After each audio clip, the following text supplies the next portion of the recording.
I yesterday saw The Whisperers, a 1966 British movie starring Edith Evans and Eric Portman. The movie is on YouTube and I've put in a link below. As usual, the review contains spoilers. We start the movie with a dripping tap.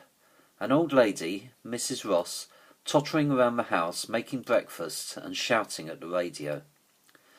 This lady frequently pesters the police about hearing voices, and she goes to the library to secretly warm her feet on their pipes.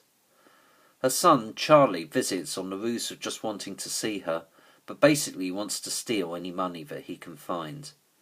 Nanette Newman plays a lady who lives upstairs and who lives in a mixed-race relationship. Mrs. Ross thinks she's being held against her will. Mrs. Ross one day finds a packet of money in her cluttered house and goes to the dole office to declare it.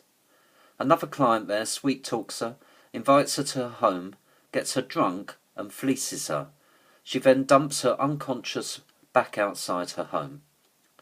Hospitalised, doctors, social workers, the National Assistance Board all start taking an interest in her, and her estranged husband, Archie, played by Eric Portman, is traced and enticed to go back to her.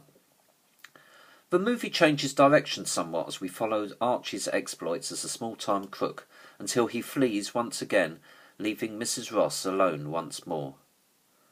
This movie is basically a tale of loneliness, poverty, and England at its most bleak. I had an overwhelming sense of sadness. Not one single character in the movie seemed to be happy, and everyone just seemed to be fighting for survival. Edith Evans was nominated for an Oscar.